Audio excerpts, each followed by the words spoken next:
بسم الله الرحمن الرحيم. أعوذ بالله من الشيطان الرجيم. السلام عليكم ورحمة الله وبركاته.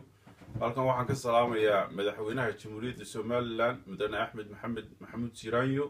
waxaan kaloo salaamayaa gurtida Soomaaliland ha ugu horeeyo Xaaji Cabdi Xuseen, Xaaji Cabdi Waraabe. waxaan salaamayaa gudoomiyaha golaha wakiilada Cabdiraxmaan Ciro.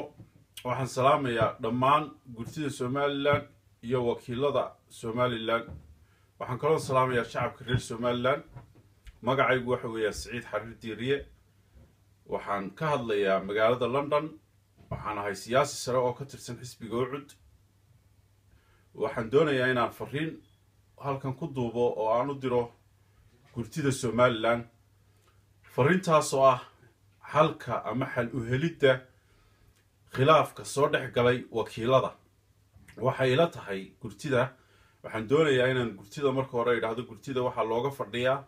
arrintan inay si cadaalada sidii ay awalba cadaaladda ay ugu shaqayn jireen ay uga shaqeeyaan, hufnaana, maskaxa, caqliya, arrin aan waddanka waxyeelin. run ahaantii go-aankani waa mid gurtida yaalla,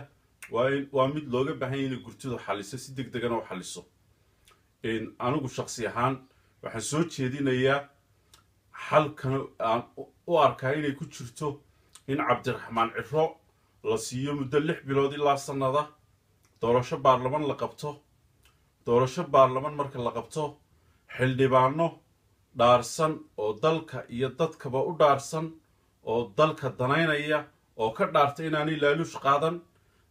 dabeeto baarlamaanka la keeno oo ay dadka matelaan. waayo xildhibaanada maanta jooga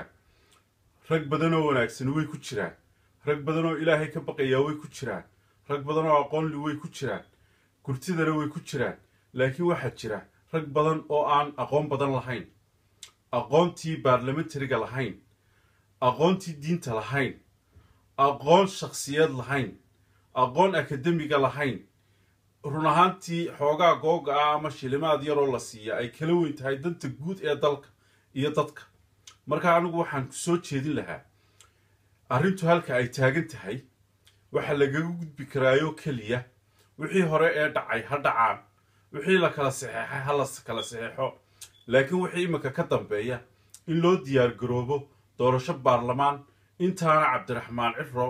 uu ku sii hayo kumeelgaadh positionka uu hayo, kuraasidii sare hoosta loo dejiyeyna ay sidooda u dejisnaadaan, wixii la kala saxeexayna ay sidooda u kala saxeexnaadaan. siduu Xirsi sheegay, wasiirka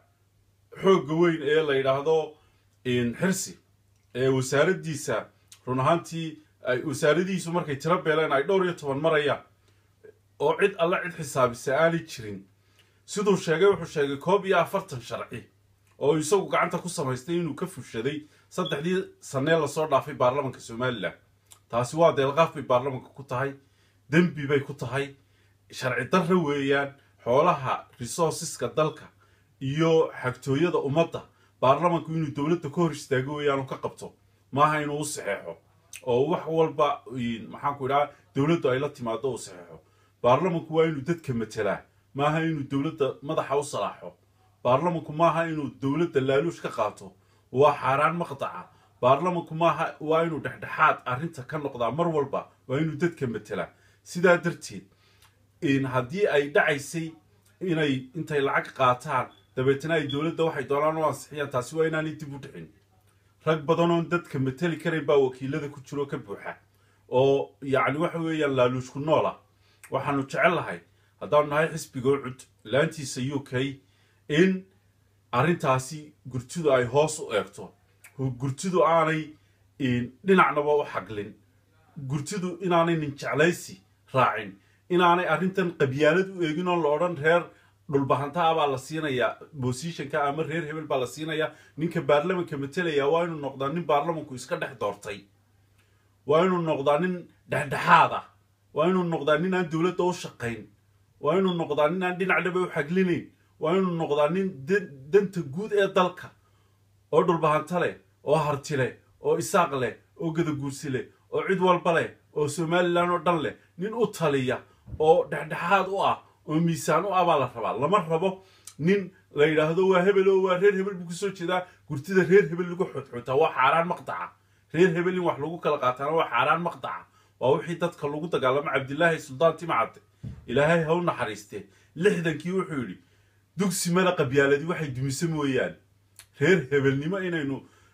qarniga 21aad taariikhdu markay tahay 2014 inaynu reer hebelnimo nin kursi ku fadhiisina waa xaaraan maqdaca arrinta aan soo jeedinayaa galabta waxa weeyaan anigoo doonaya inaan gurtida hawsha la saaray ee culus aanan doonaya inaanan ku talax tegin haddana waxaan jeclahay gurtidu inay ilaahooda ka baqato sida ilaahooda uga baqi jirtay inay dalka iyo dadkaba ay hoos u eegto inay intaraska muddada fog ee dalka eegto oo aanay eegin intaraska kooban ee ay dowladdu doonayso ama ay dowladdu jeceshahay oo aanay u ansixin dowladdu waxay rabto ee ay dalka iyagaa leh gurtidu waa odayaashii dalka waa raggii loogu talagalay birmageydadaha waa raggii tooda ka horraysiin jiray mar walba ta shakhsi ka horraysiin jiray ta dalka waxaanu jecel lahay gurtidu inay bosishankaasi inkastoo ninkii gurtida madaxda ka ahaa ee la odhan jiray saleebaan aanu ka muuqan sawirka oo aanu ku jirin oo ay ahayd inuu saleebaan dee meel walba hor kaco hadduu xanuunsanayana dee dadka loo sheego la yidhaha saleebaan wuu xanuunsanayaayo shaqadiisii hebel baa sii wada madaxweynaha laftiisu waxay ahayd inuu arrintan dhexdhexaad ka noqdo oo maxaanku yidhaahdaa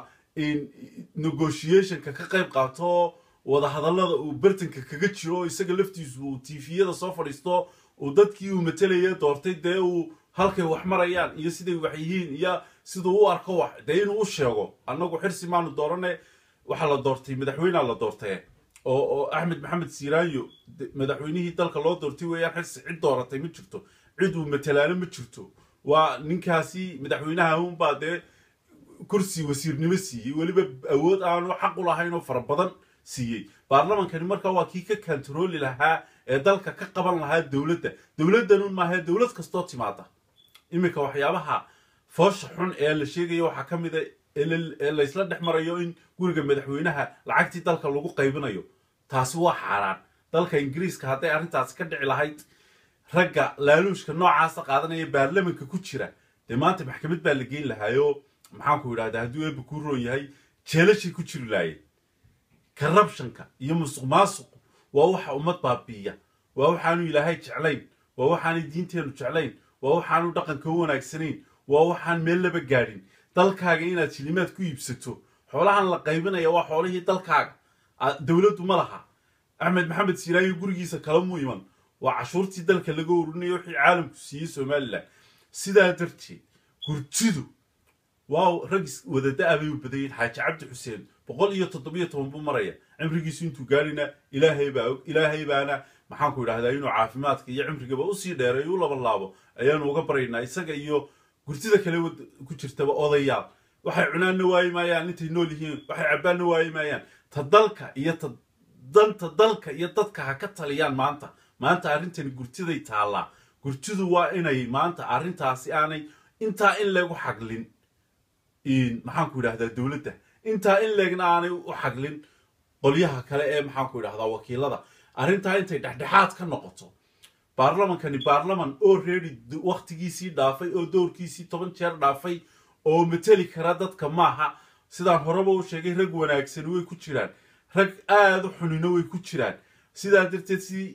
haddaba ay xeega u noqon leedil kana u nabadgeli lahaayeen doorasho baarlaman hala qaban qaabiyo intaana cabdiraxmaan ciro ha iska sii fadhiyo wabilaahi tawfiiq magacaygu wuxuu ahaa siciid xariir diiriye hoggaanka sare ee xisbiga daryeelka iyo cadaaladda laantiisa london wasalaamu calaykum waraxmatullaahi wabarakaatu